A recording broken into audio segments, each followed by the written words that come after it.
Miyamoto Musashi. Born in Japan around 1584, Miyamoto Musashi became one of the greatest swordsmen in history. By the age of 13, he had already won his first duel. Most swordsmen spent years mastering elegant techniques. Musashi's strategy in mid-set was much simpler. Who cares about long and glorious battle? Hit the other guy before he hits you. Over his lifetime, he fought in more than 60 duels and never lost a single one. His most famous duel was against Sasaki Kojiro, Japan's deadliest swordsman during their time. Musashi showed up late. Like, very late. Which angered the other guy, by the way.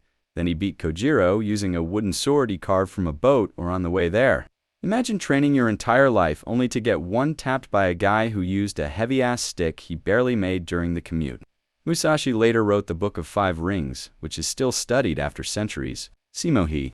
Born in Finland in 1905, Simo was just your average farmer and hunter before farming kills in a war. During the Winter War between Finland and the Soviet Union, he became the deadliest sniper in history. Nicknamed the White Death for blending into the snow as his sniper nest, wearing all-white wardrobe. He preferred iron sights instead of a scope. Most people think that's a disadvantage. But judging by his capability to hit the target and the downsides of using a scope, pretty much no. In freezing temperatures that could reach below -40 degrees, he achieved over 500 confirmed kills. He even kept snow in his mouth while sniping so his breath wouldn't reveal his position. The only ever injury he received was when he wasn't sitting in his nest. Nikola Tesla.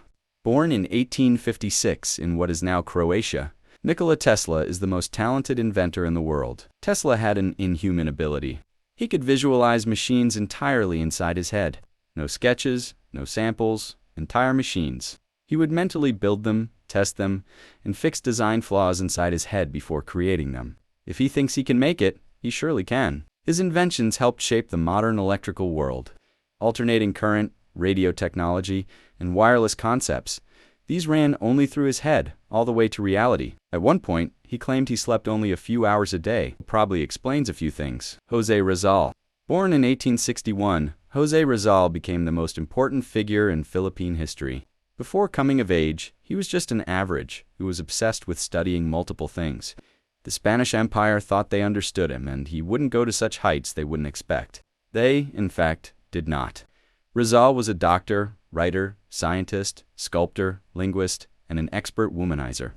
He knows numerous languages after traveling across multiple countries in a span of 14 years.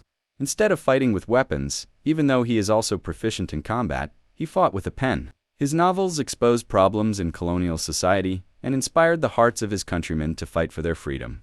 Trying to predict Rizal's next move was so difficult that the Spanish Empire decided to execute him so they won't have to. Michel Nostradamus. Born in France in 1503, Michel Nostradamus became history's most famous prophet. He published a collection of cryptic predictions known as the prophecies. Over the centuries, many people claimed his writings predicted major events. His predictions were so vague and metaphored that people usually connected them to events after they happened.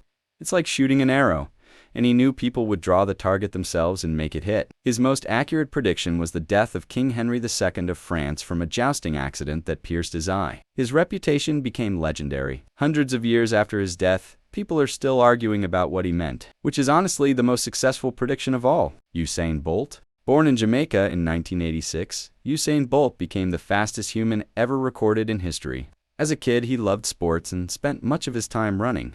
Fortunately for everyone else, he chose track. Standing 6 feet 5 inches tall, he was too big to be a sprinter. But he started breaking world records anyway. His 100-meter world record of 9.58 seconds remains uncontested. Sometimes, he looked like he wasn't even trying. During one Olympic race, Bolt celebrated before crossing the finish line. Most athletes celebrate after winning.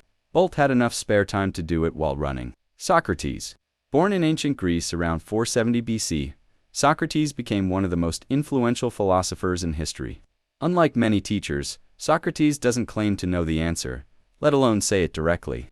Instead, he asked questions. Questions so effective that people eventually created an entire teaching method around them. The Socratic method. This method uses questions as a way for other points of view to think critically in order to prove or know something. The wisest person is the one who understands how little they truly know